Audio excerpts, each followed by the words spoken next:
Hello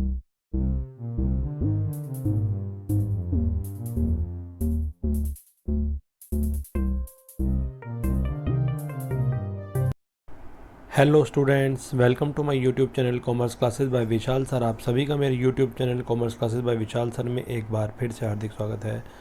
बच्चों, आज हम क्लास 11 बिजनेस स्टडीज़ और इसमें भी हमारा चैप्टर सेकंड कह लीजिए या यूनिट सेकंड कह लीजिए, फॉर्म्स ऑफ बिजनेस ऑर्गेनाइजेशन, ये चल रहा है। और ऑलमोस्ट इस पे मैंने सारी वीडियोस बनाई हैं, जितने भी फॉर्म्स है बिजनेस के, पार्टनरशिप पे, सोल प्रोप्राइटर पे, पार्टनरशिप पे, कंपनी पे, कोऑपरेटिव सोसाइटीज़ पे, कोऑपरेटिव सोसाइटीज़ पे, और joint Hindu family business, joint Hindu family business, इस पे तो लगभग 5 वीडियोस मैंने बनाई हैं। और एक फैक्टर्स पे कौन सा हमें चूज़ करना चाहिए, तो एक्चुअली ये एक तरह से समरी है। इनमें दोनों में डिफरेंस बताया है, सिंगल प्रोप्राइटरशिप और पार्टनरशिप में डिफरेंस, और दूसरा कोऑपरेटिव सोसाइटीज़ और पार्टनरशिप में डिफरेंस। दोनों ही बहुत इंपॉर्टेंट हैं, तो आइए आज हम इसके बारे में डिस्कस करते हैं। आज हम पढ़ रहे हैं difference between sole proprietorship and partnership. Concept की बात करें अगर, तो ये आप अच्छे से जानते हैं। अगर नहीं जानते हैं तो मैंने जो 2 वीडियो बनाई है, एक सोल प्रोप्राइटरशिप की सेपरेट बनवाई है, पार्टनरशिप की भी सेपरेट बनवाई है। दोनों वीडियो आप अच्छे से देख लेंगे, आपको पता चल जाएगा। मोटा मोटा बताना चाहूँ तो मैं बता सकता हूँ, सोल प्रोप्राइटरशिप में एक ही इंसान होता है, एक ही व्यक्ति होता है जो बिजनेस में सारी कैपिटल मैनेज करके लगाता है, वही प्रॉफिट बांटता है, वही लॉस उठाता है, वही मैनेजर होता है, वही मालिक होता है, वही नौकर होता है, सारे काम वही करता है। ठीक है। और पार्टनरशिप में कम से कम 2 पार्टनर्स होना जरूरी है। पार्टनरशिप पे एक्ट लगता है 1932। ठीक है, पार्टनरशिप एक्ट 1932 लगता है। कम से कम 2 होने जरूरी हैं मिनिमम, क्योंकि सिंगल है तो फिर वही हो जाएगा सोल प्रोप्राइटरशिप। और मैक्सिमम 50 या 100 जैसी भी लिमिट हो उस तरह से है। ठीक है, 50 या 100। तो आइए आज इसके बारे में हम डिटेल में पढ़ते हैं। हम मेन इसका डिफरेंस पढ़ रहे हैं आज की वीडियो में। कॉन्सेप्ट मैंने बहुत अच्छे से सोल प्रोप्राइटरशिप और पार्टनरशिप दोनों पे सेपरेट वीडियो बना के बहुत अच्छे से बताया। अगर आपने वो वीडियो नहीं देखी है तो उन दोनों को ज़रूर देखना। इसमें आई बटन में और वीडियो के एंड में आपको इनका लिंक मिल जाएगा। चलिए आज हम पढ़ेंगे डिफरेंस बिटवीन, एक्चुअली ये डिफरेंस है, डिफरेंस दोनों में, सोल प्रोप्राइटरशिप में और पार्टनरशिप में। अगर ध्यान से देखेंगे यहाँ 1, 2 और 3 व्यक्ति हैं और यहाँ ओनली 1 है। तो ये एग्जांपल दे रहा है सोल प्रोप्राइटरशिप पार्टनरशिप का। देखिए पढ़ते हैं। Number 1, structure. कैसा स्ट्रक्चर होता है सोल प्रोप्राइटरशिप का? स्ट्रक्चर कैसा होता है? An individual doing his own business. इसमें केवल एक व्यक्ति ही अपना बिजनेस करता है, जबकि पार्टनरशिप में कम से कम 2 और more people doing business for profit के लिए काम करते हैं। तो पार्टनरशिप में कम से कम 2 इंसानों का होना ज़रूरी है। खाली एक में तो सोल प्रोप्राइटरशिप ही होगी। ठीक है, इसमें ओनली 1 ही होता है, लेकिन पार्टनरशिप में मोर देन 2 और 2 मोर देन 2 और मोर देन 2। ठीक है, 2 और मोर देन 2 ये होता है। और आगे डिटेल भी पढ़ेंगे इसकी लिमिट कितनी है। तो पहला डिफरेंस ये हो गया। सेकेंड डिफरेंस है इनकॉर्पोरेशन, या इसको बोला जाता है रजिस्ट्रेशन बोला जाता है। सोल प्रोप्राइटरशिप में कोई रजिस्ट्रेशन की ज़रूरत नहीं है, नॉट रिक्वायर्ड, ज़रूरत नहीं है। ठीक है, इसमें भी वॉलंटरी है। वॉलंटरी का मतलब होता है ऑप्शनल। आपकी मर्जी है, आप कराना चाहते हैं या नहीं कराना, कंपलसरी नहीं है। नंबर 3 पे बात करते हैं गवर्निंग एक्ट। किस एक्ट में आता है? इस पर कोई एक्ट नहीं लगता, no act, no specific statute या एक्ट। ठीक है, इस पर कोई भी एक्ट नहीं लगता है, नो एक्ट।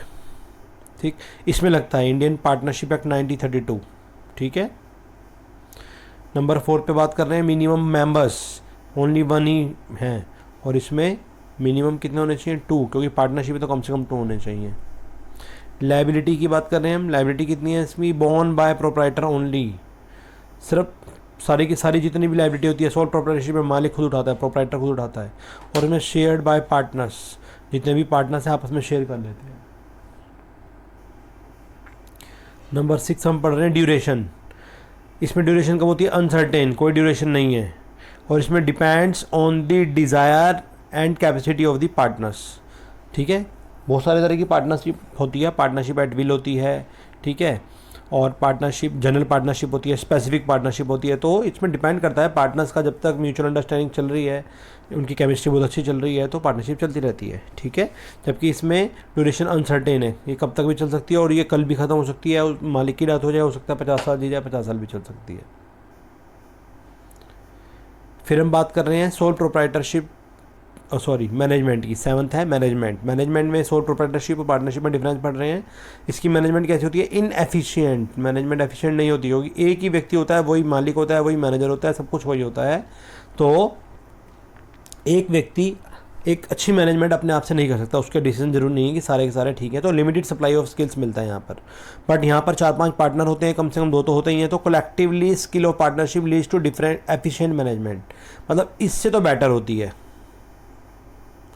सोल प्रोप्राइटरशिप से तो बेटर होगी इसकी मैनेजमेंट जो होगी, ठीक है, और इसमें बेटर नहीं होती। नंबर 8 पे हम पढ़ रहे हैं फाइनेंस। फाइनेंस में क्या होता है? पैसा इसमें कहाँ से आता है? Scope of raising capital is limited. इसमें कैपिटल के लिमिटेड है, ठीक है, क्योंकि एक ही व्यक्ति लगा रहा है। जबकि इसमें पार्टनरशिप में क्या है? Scope of raising capital is comparatively high, इसमें ज़्यादा होता है, क्योंकि एक से तो ज़्यादा ही पार्टनर है, 2 या 4 जितने भी हैं वो जो लगाएंगे, एक से तो ज़्यादा ही होगी। तो इसमें कम होता है, लेस है, इसका लिमिटेड है, इसका फिर भी कंपेरेटिवली हाई। फ्रीडम, कितनी फ्रीडम होती है इसमें? Owner can make his own decision. तो इसमें फ्रीडम ज़्यादा है, यस, इसमें फ्रीडम है। मालिक अपना खुद का मालिक खुद है, खुद ही बिजनेस कर रहा है, तो he can make all the decision regarding the operation of the enterprise without having no seek of approval of others. किसी की अप्रूवल की जरूरत नहीं है, ठीक है। इसमें इतनी फ्रीडम नहीं होती, क्योंकि इसमें जितने पार्टनर हैं सबकी कंसेंट लेनी जरूरी होती है। तो infighting and differing opinions में prevent the business from moving forward and could jeopardize its exercise if the partners cannot resolve their difference। कहने का मतलब यह है, इसमें फ्रीडम होती है, यस फ्रीडम होती है, और इसमें फ्रीडम नहीं होती है, क्योंकि इसमें सभी पार्टनर्स की कंसेंट लेनी पड़ेगी, कंसेंट, ठीक है। इसमें कंसेंट लेनी बहुत ज़रूरी है, इसमें नहीं है। इसी के साथ ये डिफरेंस खत्म होता है। काफ़ी इंपॉर्टेंट डिफरेंस, आप इसको अच्छे से याद कर लीजिएगा। लेकिन इससे पहले आप दोनों जो कॉन्सेप्ट थे, सोल प्रोप्राइटरशिप और पार्टनरशिप, दोनों की सेपरेट वीडियो मैंने जरूर बनाई है, वो आप जरूर देखना, उसके बाद डिफरेंस पढ़ना बहुत ईजी लगेगा। अब हम एक डिफरेंस और पढ़ रहे हैं in this video, we will learn, क्या लिखेंगे? Difference between cooperative societies and partnership. अब कोऑपरेटिव सोसाइटी और पार्टनरशिप में डिफरेंस है। ये कोऑपरेटिव सोसाइटी का एग्जाम्पल है, ठीक है, कोऑपरेटिव सोसाइटीज़, और ये पार्टनरशिप का है। जैसे कि आप देख भी रहे होंगे, ये पार्टनरशिप में 2 पार्टनर्स हैं ये रहे, और ये कोऑपरेटिव सोसाइटी में 4-5 मेंबर्स हैं, 5 है। तो देखते हैं दोनों में डिफरेंस पढ़ते हैं हम। देखिए क्या है, ये रहा serial number, basis, cooperative society और पार्टनरशिप फंड। पहला डिफरेंस क्या है? मीनिंग। कोऑपरेटिव सोसाइटी का मीनिंग क्या होता है? अगर आप इसको डिटेल में जानना चाहते हैं तो मैंने इस पर सेपरेट वीडियो बनाई है, और मैंने पार्टनरशिप फंड पे भी सेपरेट वीडियो बनाई है। तो आप इन दोनों को अच्छे से समझने के लिए उन दोनों वीडियोज़ को देखिए। मैंने 15-20 मिनट की बहुत डिटेल में बहुत अच्छे से समझाया है वहाँ, तो आप देखेंगे आपको अच्छे से क्लियर हो जाएगा। अब हम इसका डिफरेंस पढ़ रहे हैं। It is voluntarily association of individuals, ये वॉलेंटरली एसोसिएशन ऑफ इंडिविजुअल्स है, which is formed for providing services to its member. ये आपस में लोग मिलकर ग्रुप बना लेते हैं और उसको रजिस्टर्ड कराते हैं। कोऑपरेटिव सोसाइटी एक्ट 1860 एक्ट लगता है, इस पर 1860 है, कोऑपरेटिव सोसाइटीज़ एक्ट, ठीक है, और अपने ही मेंबर्स को सर्विसेज देने के लिए। जबकि पार्टनरशिप में क्या होता है? Partnership is a relation between the person who have agreed to share the profit of a business carried on by all or any of them acting for all. ये जो डेफिनेशन है ये पार्टनरशिप एक्ट 1932 सेक्शन 4 के according है, कि partnership उन व्यक्तियों के बीच का रिलेशन है जो किसी ऐसे बिजनेस के प्रॉफिट को बांटने के लिए इकट्ठा हुए हैं या एग्रीड हुए हैं, जो या तो सभी चलाएंगे और उनमें से कोई एक चलाएगा, ठीक है। इसका मीनिंग हो गया। नंबर 2 पे पढ़ रहे हैं ऑब्जेक्टिव। क्या उद्देश्य होते हैं इसके? इसका मेन ऑब्जेक्ट होता है कोऑपरेटिव सोसाइटी का, to provide services to its members, अपने ही मेंबर्स को सर्विसेज देना। जबकि पार्टनरशिप का मेन ऑब्जेक्ट होता है इज टू अर्न प्रॉफिट, पैसे कमाना मेन, ठीक है। इसमें सर्विसेज देना अपने ही मेंबर्स को, इसमें पैसे कमाना। Number 3, number of members. कितने मेंबर होते हैं? मिनिमम 10 मेंबर्स चाहिए किसी भी कोऑपरेटिव सोसाइटी के लिए एस्टेब्लिश करने के लिए, ठीक है। नो मैक्सिमम लिमिट की कोई लिमिट नहीं है। लेकिन पार्टनरशिप में मिनिमम 2 हैं और मैक्सिमम 10 और 20 हैं, ठीक है। ये ओल्ड वाला पैटर्न था, अगर बैंकिंग बिजनेस है तो 20 है, वैसे 10 है। अब ये एक्चुअली 50 या 100 हो चुका है, तो कुछ केस में 50 है और कुछ केस में 100 है। आप 50 वाला कर लेना कि मैक्सिमम 50 है, ठीक है। आगे चल रहे हैं हम। नंबर 4 देखिए, legal status. Cooperative society enjoys and independent legal status different from its member. एक सेपरेट लीगल एंटिटी होता है कॉन्सेप्ट, उसका मतलब होता है मालिक। Business and businessman are two different concepts. मालिक अलग है और जो बिजनेसमैन है वो अलग हैं। बिजनेस में कोई भी एंट्री, कोई भी एसेट खरीदी जाती है, कोई भी बिकती है लायबिलिटी, तो अपने नाम से खरीदते हैं, अपने नाम से बेचते हैं। तो सेपरेट एंटिटी है बिजनेस, एक अलग अस्तित्व रखता है और अपने नाम से एसेट खरीदी और बेची जाती है। तो कोऑपरेटिव सोसाइटी भी एक सेपरेट लीगल एंटिटी है, इसके मेंबर भी अलग हैं इससे, ठीक है। जबकि partnership firm does not enjoy an independent legal status, इसका नहीं होता।